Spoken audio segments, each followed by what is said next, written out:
Lembra da Juju Todinho? Você conhece, né? Quem não conhece? Leandro Hassum, Maiara, Solange Almeida, André Marques, Romário.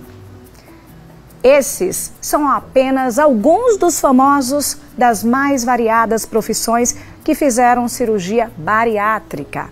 E olha só, viu, gente?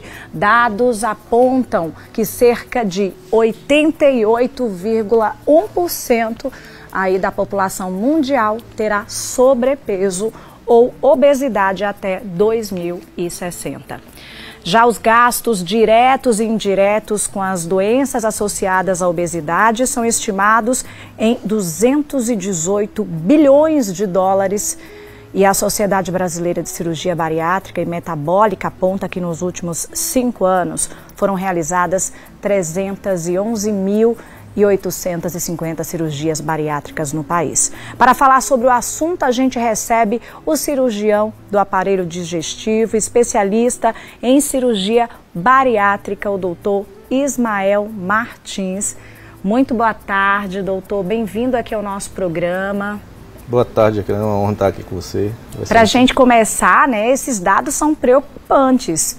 E aí, falar em cirurgia bariátrica, quais são os critérios para alguém ser considerado aí um candidato adequado, né, para fazer um tipo de cirurgia bariátrica? Então, para realizar uma cirurgia bariátrica, as pessoas precisam ter um grau de obesidade maior.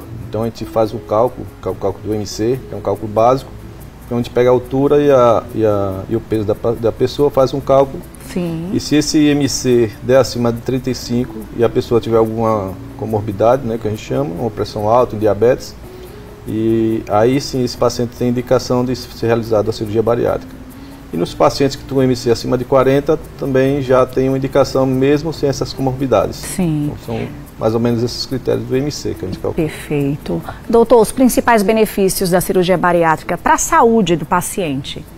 Então, a cirurgia em si, ela traz acho que é o melhor tratamento hoje que a gente tem de tratamento de obesidade, né? Obesidade avançada, o melhor tratamento seria com a cirurgia bariátrica. Então, os benefícios seriam da diminuição do peso e das suas complicações relacionadas com a obesidade, uma pressão alta, um diabetes. Então, essas comorbidades elas vão se resolvendo também com o tratamento da obesidade. Sim, e é isso que é importante, né? Muitas vezes a gente associa a cirurgia bariátrica à questão só da estética, né? E aí vai muito além. A saúde está em primeiro lugar, né? Exatamente.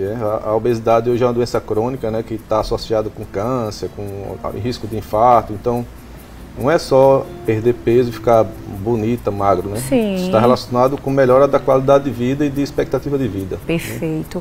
Agora, como é que funciona aí, né, o processo de preparação para uma bariátrica? Então, a gente tem que fazer um preparo pré-operatório, né? Então, o paciente que é candidato à cirurgia, Sim. ele vai fazer um preparo pré-operatório com atividade física, ele vai fazer uma dieta, ele vai ajustar a parte psicológica dele, que às vezes tem uma ansiedade envolvida. Sim. Então, isso tem que ter um ajuste antes da cirurgia. Normalmente a gente estima que o paciente precisa perder em média de 5 a 10% do seu peso para poder fazer a cirurgia. Então antes de fazer a cirurgia, é recomendado que essa pessoa, ela passe por um processo para perder peso, né? Exatamente. Também. Tem que ter um preparo, né? Todo um preparo. Porque o tratamento, na verdade, da cirurgia é uma continuação de um tratamento. Sim. Então ele faz esse tratamento antes, que é um tratamento clínico, mudança do seu estilo de vida, né? Sim. Conscientização do que tem que mudar. Modifica essa estrutura, né, e depois faz a cirurgia e continua com esse tratamento depois também. Sim, então não é só a cirurgia que vai resolver o problema. Não. Ela vai ter que ter a consciência e a mudança, né, de vida, Exatamente. A qualidade de vida desse paciente vai depender muito dele também, né? Exatamente. A cirurgia é uma ajuda, né, um auxílio para perder esse peso, excesso de peso que a pessoa se encontra. Sim. Então é a melhor forma de tratamento justamente com a cirurgia. Sim. O senhor falou aí sobre a questão, né, da importância do cuidado com o paciente, né, psicológico do paciente. E aí nesse caso, seria uma equipe multidisciplinar mais recomendado para poder fazer um tipo de cirurgia e não ir apenas para o cirurgião, é importante a pessoa ter consciência que vai precisar passar por diversos profissionais para que ela possa fazer essa cirurgia? Isso. A doença, a obesidade é uma doença multifatorial, né, que a gente chama. Sim. Então, o cirurgião só não consegue resolver o problema da obesidade. A gente precisa de vários outros profissionais. Então, todo profissional, todo cirurgião, ele tem uma equipe. Né? Tem um psicólogo, tem um nutricionista, tem um endócrino, tem um cirurgião. Tem que ter. Tem que ter, é obrigatório, né? Sim. Ter essa base para poder tratar a obesidade, porque senão fica um tratamento incompleto. Sim. Só com a cirurgia. E aí tem diversos, né, e diferentes procedimentos para cirurgia bariátrica, diferenciados, assim? Existem algumas técnicas cirúrgicas que a gente considera, né? Atualmente, mais conhecidas são duas cirurgias, que é a bypass e o sleeve.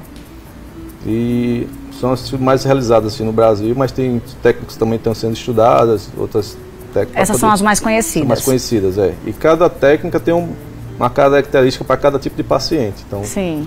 Tem um que a gente prefere fazer um sleeve, tem outros que a gente prefere fazer um bypass. Qual a diferença delas duas? Então, o bypass, a gente confecciona um pouch, o estômago reduz em torno de 90% do estômago. Sim. E depois a gente desvia o intestino em torno de 2 metros. Certo. E o sleeve a gente constrói só um tubo no estômago que fica em média de 90% do estômago, ele é retirado e fica 10% do estômago. O que é que muda depois? A pessoa fica sem conseguir comer mais? O que é que acontece assim internamente depois dessa cirurgia? Então, na técnica do sleeve, o estômago tem uma capacidade de armazenamento e ele perde essa capacidade. Então, a pessoa entende que o estômago está sempre cheio, porque ele perdeu aquele estômago. Né? Sim. E o bypass, a gente tem uma desabsorção também, porque a gente modifica o intestino, a absorção do intestino. Então, perfeito. além de diminuir o estômago, você também diminui a absorção do intestino. Então, são técnicas mistas, né? E a outra é só mais de restrição de alimentos. Né? Então, a pessoa come menos porque tem um estômago menor. Certo. Então, mesmo que a pessoa já tenha um hábito, porque muita gente tem um hábito de comer muito, né? E aí tenta fazer dieta, tenta fazer vários tipos, né, de adequação e não consegue. E aí, após a cirurgia, naturalmente essa pessoa não vai conseguir comer muito ou ela pode chegar um momento de comer e reverter? Existe uma adaptação, né, da cirurgia. Os primeiros 6 meses, normalmente a pessoa perde muito peso porque está num período que está se adaptando à nova realidade, e os hormônios que são liberados pelo estômago também, eles mandam para o cérebro uma mensagem que o estômago está cheio. Então, depois de um tempo, 1 ano, 2 anos, a pessoa pode readquirir uma capacidade de comer aos poucos. Sim. E sempre comer, né? O paciente obeso, ele tem essa característica de sempre estar tentando comer alguma coisa. Então, ele pode ter esse retorno de peso, né, por essa necessidade de estar comendo pouquinho. Não é o estômago que cresce, né, que a pessoa fala muito, não, o estômago cresceu de novo. Sim. Mas não é, foi essa capacidade que ele adquiriu de novo, né, adaptou. De comer aos poucos. Comer aos poucos vai engordando, e também o tipo de alimento, né. E o tipo do alimento. Uma dúvida muito grande, principalmente para as mulheres, é pós-cirurgia bariátrica, a mulher pode, né, engravidar ou não tem nenhum tipo de restrição nesse caso? Na verdade, as obesas, né, os pacientes obesos que querem engravidar, é mandatório eles fazerem a cirurgia bariátrica primeiro para depois pensar em engravidar. Então não tem nada que impeça depois da cirurgia a mulher de engravidar, né? Existe uma preocupação, por exemplo, você mexeu no tubo digestivo. Sim. E aí você vai diminuir a absorção de algumas vitaminas, né? Isso tem que ser conversado com o seu ginecologista, obstetra, junto com o cirurgião, para poder suplementar mais, porque a mulher está com desejo de engravidar. Então, o ácido fólico, né, algumas vitaminas, tem que ser suplementada mais do que uma pessoa que não fez bariátrica. Então, tem que ter esse cuidado. Mas não é uma contraindicação, é só um cuidado maior que você deve ter na gestação. Né? Quais são, né, assim, os perigos de se fazer uma cirurgia bariátrica? Né? A gente falou aqui muito dos benefícios, mas também a pessoa tem que entender que é uma cirurgia, né? Exatamente. Toda cirurgia ela tem um risco, né? Sim. A gente geralmente coloca, quando a gente vai avaliar uma cirurgia, é um risco-benefício. Então, a gente coloca na balança qual é o risco disso, qual é o benefício. Pesar. Geralmente o benefício é maior, por isso que uma cirurgia é tão indicada, né, para tratamento de obesidade. Mas a gente tem risco, por exemplo, de trombose, então a gente tem que corrigir esse risco, usar medicações, meias. Tem riscos para os pacientes bariátricos, são pacientes obesos, geralmente estão associados com pressão alta, diabetes, então pacientes de alto risco. Sim. E aí tem que ter esses cuidados pré-operatórios, tem que controlar seu diabetes, controlar sua pressão. Sim. Então esses riscos são diminuídos o controle das suas doenças, né? Sim. E também tem risco de fístula, por exemplo, vazamento do local da cirurgia, tem risco de infecção. Mas se a gente for num modo global de ver, o risco de uma bariátrica hoje é menor do que o risco de operar uma cirurgia de vesícula, por exemplo. Olha aí. Em termos de mortalidade, o risco de mortalidade de uma bariátrica é menor do que uma cirurgia de vesícula. Então é uma cirurgia bem segura, né? Se a gente for colocar o risco-benefício, com certeza a cirurgia em si hoje é o melhor tratamento para a obesidade. Ainda bem que o senhor está falando isso agora, que eu já fiz a minha cirurgia de vesícula, né, gente? Porque se falasse antes, já ia pensar 2 vezes. Brincadeiras à parte, gente. Olha, é muito importante a gente falar sobre esse assunto, principalmente. Nós iniciamos aqui a entrevista falando sobre vários artistas que fizeram, né, doutor? E as pessoas ficam se perguntando, quando olha, porque essas pessoas são referências, né, e aí acabam aparecendo muito, e as pessoas ficam vendo o resultado e querem fazer, mas muitas vezes tem todas essas dúvidas que a gente acabou sanando aqui, né, nessa entrevista. Então, eu só tenho que agradecer a participação do senhor aqui no nosso programa. Muito obrigada, né? E lembrando que, acima de tudo, o mais importante é a busca de uma melhoria da qualidade de vida. Por isso que é um procedimento que as pessoas têm buscado bastante, né? Independente de qualquer coisa, você tem que buscar o melhor na sua vida, né? Sim. Então, exercício físico, sempre fazer. Perfeito. Uma alimentação, um ajuste de alimentação, independente de cirurgia ou não, você tem que mudar seu estilo de vida, né? Perfeito. A cirurgia ela só vai acrescentar nisso. Se a pessoa está se sentindo, né, acima do peso, ela percebe que já está, né, além do que deveria e está tendo dificuldade, qual é o profissional que ela deve buscar para logo em seguida ser indicada ou não a cirurgia bariátrica? Veja, hoje a obesidade está muito na moda, assim, de tratamento, né, com nutrologia, por exemplo, endocrinologistas, e o cirurgião bariátrico também faz essas avaliações. As pessoas estão muito indo para o nutrólogo, né, para poder fazer, aumentar a performance, e acaba que identifica um excesso de peso. Sim. Se perceber que o peso está muito alto, com esse cálculo do IMC você encontra facilmente na internet, então se você vê que o seu IMC está muito alto, então eu sugiro que você procure também um cirurgião para poder avaliar isso. Sim, né? É um cálculo que é feito em cima do peso e altura, né? Isso versus altura. Isso, e aí, quadrado. Sim. Aí você faz um cálculozinho, se tiver acima de 35, você liga o alerta. Olha aí, procura um profissional. Profissional qualificado. E o cirurgião bariátrico, ele também é recomendado a fazer essa avaliação. Acho que isso que é importante, porque muitas vezes as pessoas só vão para o cirurgião se realmente já achar que for fazer a cirurgia. Não, é isso?